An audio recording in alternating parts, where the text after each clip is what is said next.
আচ্ছা, এই দুটো হচ্ছে দুটো একদম ভিন্ন দুই রকমের প্রোডাক্ট।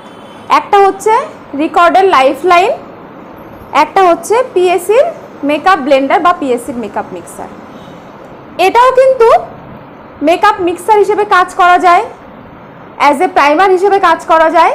আবার এটা দিয়ে যে কোনো তোমরা লিকুইড করতে পারবে, যে কোনো জেল প্রোডাক্ট, লিপস্টিক, যেটা আমি ডিউরালাইন ইউজ করি দেখেছো, এটা দিয়ে সেটাও করা যায়। তাহলে এটার কাজ তিন রকমের কাজ হচ্ছে, as a primer, as a makeup mixer, আবার কোনো জেল প্রোডাক্টকে লিকুইড করার জন্য এটা ইউজ হচ্ছে।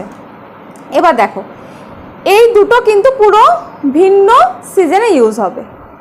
এটা ইউজ হবে সামারে, এটা ইউজ হবে উইন্টারে। কারণ কি আগের দিন কি বলেছিলাম, এটার ভিতরে কি রয়েছে, অয়েল রয়েছে, ঠিক আছে।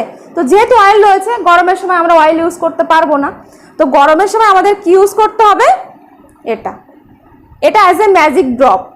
ম্যাজিক ড্রপ মানে এটা অ্যাজ এ প্রাইমার হিসেবে কাজ করা যাচ্ছে, আমাদের তিন রকমের কাজ করছি। তাহলে গরমের সময়, সামারের সময় আমাদের কি ইউজ করতে হবে, এটা, এই মেকআপ মিক্সারটা। এর মধ্যে কোনো অয়েল নেই, এটা স্কিনটাকে ড্রাই রাখে, বুঝতে পেরেছো। তাহলে এটা হচ্ছে রিকর্ডের লাইফলাইন, এটা হচ্ছে পিএসসির মেকআপ মিক্সার। দুটোই কিন্তু সেম কাজ যখন হচ্ছে, দুটোই সেম কাজ হচ্ছে, কিন্তু দুই সিজনে কাজ হচ্ছে। আর এটার কাজ একটু বেশি, যেটা এর তিন রকমের কাজ করছে, কিন্তু এটা শুধুমাত্র এক রকমের কাজ হচ্ছে। বোঝা গেছে?